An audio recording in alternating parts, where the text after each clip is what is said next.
What's going on, guys? All right. Today we're going to talk about a topic that is it's a very sensitive topic, and every trader experienced it because, of course, through the process of growing and having our understandings of, the setup and so on and so forth, we go through this, and it's called the fear of missing out. FOMO. Now, I know we don't want to miss out on none of the plays. I mean, when a specific pair drop 1,000 plus 1,500, whatever that huge range that it creates, nobody want to miss out on that play, right? See, the fear of missing out, it does something to you psychologically. It makes you afraid of missing out on the money. It makes you jump too soon. There's a list of things that it can create, it can cause, that can actually be detrimental to your trading career. And I want you guys to understand that the market ain't going nowhere. It's not. It's not going anywhere. It's been here since way before you found out about trading. It's going to be here long after you're gone. So understand that this entity been around for over 600 plus years. We're not 600. We're not 600 years old, so that means when you was a baby, you missed some of the moves, and you was just fine. When you was an adolescent, you missed some of the moves, and you was just fine. When you was in high school, if you didn't know about trading around that time, you missed some of the moves, and it was just fine. So don't get in here trying to catch every play. It doesn't work that way, Just perfect example. You don't have the fear of missing out at work, at your job. If anything, you hate your job. You know what I'm saying? You be ready to clock out before it's even time to clock out. Your mind is not even there mentally. Like, your body's physically at a job, but your mind is mentally somewhere else. So you're not missing anything, man. Understand that, first and foremost, the only way you can actually start feeling the pips for real is when you compound. Because when you compound, you actually get a little, you take a lot, and then you take what you just gained and you compound some more. Now you can add some more fluff and so on and so forth. So understand that you're not going to catch every play. It's okay. You have the formula anyway. All of your bills divided by 20 trading days equals your daily goal anyway. You only have a daily goal of X amount of pips that you need to catch anyway in order to continue to be profitable, be consistent. That's how you build consistency. Now, when it comes to that fear of missing loss, I want you guys to understand stop loss. Utilizing a stop loss can actually protect you in so many ways that you can't even imagine. First and foremost, if you're in the wrong direction, the stop loss is going to protect you. If you are in the wrong direction, let's say you take a loss, it's cool. It's minimal compared to what you could have lost. When you use a stop loss, man, this thing keep you going. It keeps you in the game, man. Like,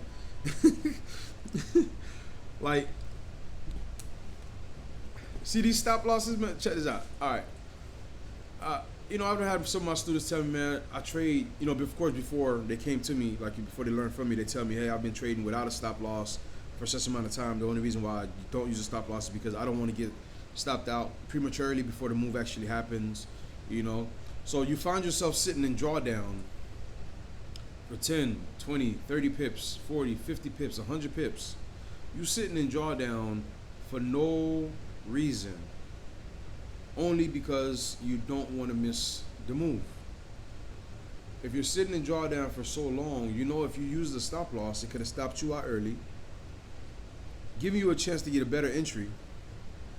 Now you're not in a 100 pip drawdown for no reason, You're not sitting there negative for no reason. You can actually reposition yourself. I want you guys to really understand the difference between thinking while in the play and thinking while you're on the sidelines. When you're in the play, you can't really think well. First of all, you shouldn't even be thinking while you're in the trade, simply because this is why you backtest. This is why you have a plan. This is why you have a setup. This is why you wait. This is why you be strategic. This is why you actually take your time before entering anything. You do all of that homework before you pull the trigger. You should not be thinking while you're in the trade. You should just be managing the trade in the sense of, okay, successfully achieve 10 pips, 20 pips. Okay, TP1, TP2 got hit. Will it go to TP3? We don't know. So we're going to trail our stop loss. We're going to set that to break even and then trail it so that way we secure a certain amount of pips. Sometimes you secure your daily goal. Anything else is just fluff. Anything else is just a blessing. So that's one key importance of using the stop loss, right? When you're thinking while in the trade, you're not making logical thoughts. Like you're not thinking straight. You got to understand, sometimes you're on the verge of revenge trading. You're too nervous, you're too anxious, your emotions are all over the place. You know, you're not really confident, you're not really sure. You know, you hope it goes in that direction and so on and so forth. You know, so that's all the clouds that's in your mind right now. Your head is in clouds, like you're just like, okay, you're thinking, wow, you should be just managing the trade. That's a no-no. All because your fear of missing out. Missing out on what? The real move? Well, the real move actually happens every day. You know, there's these new drivers. There's events where as the setup sets up, the big play happens. You know, of course, we teach you how to catch the big plays over here at Sub-Zero Mastery, you know. I don't want to give too much sauce, but thinking while in the trade versus thinking on the sidelines. I want you to understand, when you're thinking on the sideline, guess what?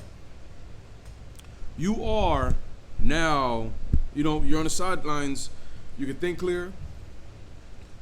You can make better judgments. You patiently wait for the setup, so that way now your money is actually safe. You don't feel nothing. You know, there's no, it's not like there's a knife in you that's twisting and then now you're stuck. There's none of that stress going on, you know, so you're actually having a clear mind, you know. So when it actually comes to thinking on the sideline, that's where you want to be. See, when you enter a trade and then you put your stop loss and it hits you, you can literally just sit down and just analyze and see what really happened and see where you went wrong. That then allows you to prepare for the next trade. And then, of course, when you enter that next trade, guess what? You make back what you lost and then some. See, when you sit there and you rush to get right back in, what happens to the mind? It starts to go into tilt mode. You know, nobody want to lose. Nobody want to lose no money. Like, you don't enter no trade hoping to lose. You want to make money. I get it. But I want you to really understand what happens when you don't utilize a stop loss. It actually triggers tilt mode. When you go into tilt mode, what happens to your brain is it turns black. If you take a CAT scan and you just scan your brain while you're in tilt mode, what you'll see is it's dark. Meaning your receptors to receive, hey, you're in danger. Hey, you know what I'm saying? Like you really are on the verge of blowing your account. Hey, you're hurting yourself. Hey, you're doing some things that's kind of self-inflicting.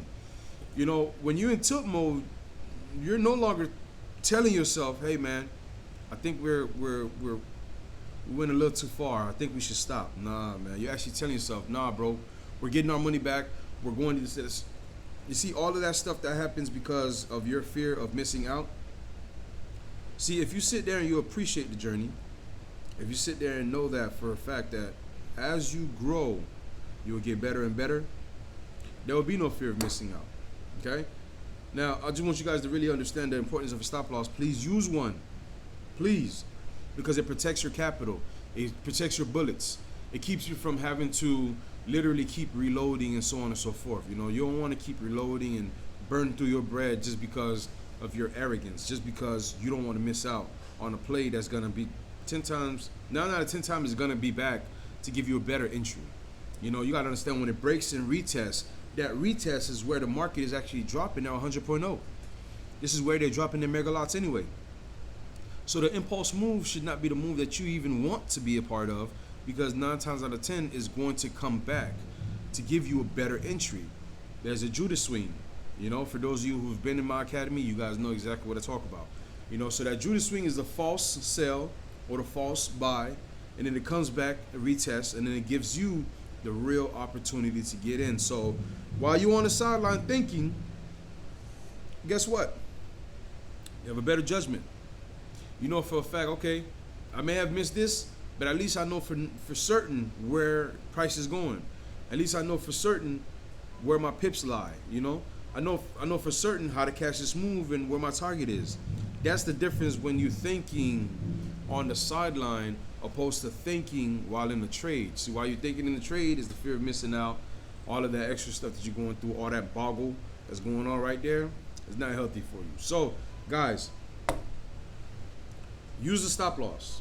You should not have fear of missing out of anything because the market is going to be here forever. I understand we're going through that crisis right now where we're changing currency and all that extra stuff that's going on. For those of you who pay attention to the news, you know what's going on with the US dollar right now. That's cool, but still use the stop loss, man. Protect your capital at all times. You know, we spoke about revenge trading a little bit, but now let me talk for real about revenge trading. I want you guys to understand that when you revenge trade, that's you betting it all in one day. You're betting it all in one trade. You're expecting to make that $1 million in one trade. So if you get stopped out, you get upset. Now you get right back in. You get stopped out again. You get right back in. You get stopped out again. You join back in. And by the time the real move is prepared to go, you can't even drop the right lot size. Now you're dropping to 0.01, depending on the pair that if you trade in a currency pair, we know a 0.01 is 10 cents per pip. There's nothing wrong with that. But why chew up your account? And then when it's time to actually make money, you ain't getting paid.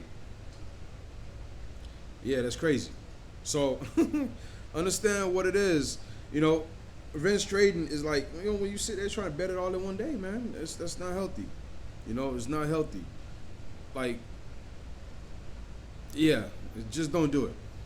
Just don't do it. Love yourself enough to actually cut that out, you know. So what you want to do is you want to definitely use a stop loss, have your bullets, meaning you have 4 bullets for the day, 3 bullets for the day. You're only gonna pull the trigger 1, 2, 3 times, 4, 5 times, whatever. I like to say for a trading week, I tell my students you have 4 trading bullets. Like within the 5 trading days, if you're gonna sit and wait until the day to pull the trigger, you're utilizing your bullets. Once you exceed 4, you're done for the week.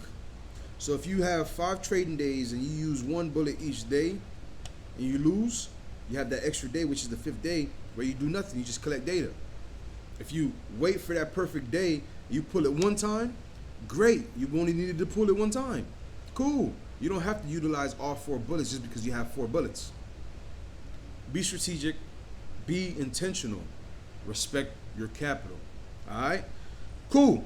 Now, the next thing I want to talk about, which all ties into the fear of missing out, is holding drawdown versus holding profit. I know that's look, man, I done met some traders on my journey, man, that will be in 3 days worth of drawdown. Of course, they have a small lot size, so it's like, you know, they have the fluff to be able to handle the drawdown. You know, it's not much, but they'll sit there and like damn near 3 days worth of drawdown, but as soon as they see profit, they're closing. I'm talking about, yo, you in 3 days worth of drawdown, you see profit for 5 minutes, you closing out? It should be the other way around. You know, you should be holding your profit for 3 days and cutting your losses short. You know, you should not want to sit and drawdown. I mean, me personally, I don't like the color red. You know what I'm saying? Like, color red, just, I don't know, I just don't like it. So it's like, for me, if I do see any drawdown, first thing I try to do is minimize my losses. I say, okay, cool. If I'm going to accept the charge, if I'm going to accept full risk, I know for a fact that, okay, when price hit this area, if it stops me out, I'm done. I'm going to sit there and I'm going to collect data and I'm going to see what did I do wrong? How did I, no, you know, where did I fall short? What can I do to make it better? That's what I actually do, you know. So I want you guys to literally start inheriting that. Understand that when you have a target, you'll take profit. I don't care if it's 5 pips, 10 pips, whatever your trading plan says, and it goes, of course, hand in hand with your daily goal. Accomplish that and get off the market, bro. Like, just get off the charts. Don't hold your drawdown over your profit. Cut your losses short. You know, when you are able to cut ties with your losses and you say, you know what, cool, I lost this, I accept the charge, great. You move forward You move to the sideline. You think better. You regroup yourself. You remember yourself. Put yourself back together. And then now you execute. And guess what? If you lost 10 pips, 20 pips, 30 pips, whatever that stop loss size was, guess what? When you actually get into the next trade, guess what happens? You make back what you lost and then some. So, I want you guys, again, first and foremost, to trade what you could afford to lose. You don't want to be betting the car note. You don't want to be betting the house note. You don't want to be betting the kids' grocery bill or anything. You don't want to try to. This ain't no get rich quick scheme. It's wealth principles that I would actually leave behind and teach you guys that will help you, apply it to this journey. And I want you guys to love yourself enough to actually apply these things, man. It ain't no quick game. It's like you got to be strategic about this. You got to know what you want. You got to have a plan. So there's no reason for you to be afraid to miss out on any move. When you miss out on a move, if anything, you collect data and allow you to have a detailed analysis, so that way you know exactly how to get in the market, you know exactly when to get out, and so on and so forth. Okay, thinking on the sideline versus thinking while in the trade. The difference between those two is you have a better thinking space. You literally can think clearer when your money is not tied in. When your money is not in, you don't feel nothing. That's why the demos look good and the live accounts don't, is because that emotion that you have tied in to your live account is not the same emotion that you have tied in to your demo. So you're into the move, you'll be robotic on the demo, dropping a nice lot size, you leave your phone alone for quite some time, probably a day or two. You probably even forget about the trade. And then you go back and be like, oh, I'm big blue. Opposed to you being on your live account, you trading and you over here monitoring the trade, you nervous, you afraid to miss out, and now your junk look like chicken scratch.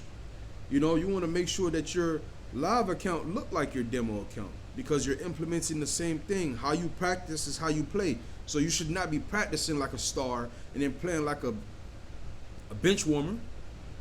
You practice like a star, you play like a star.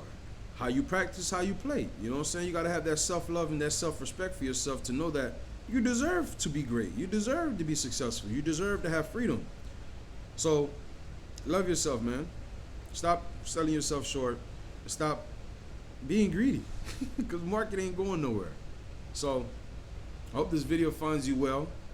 I'll see you in the next one.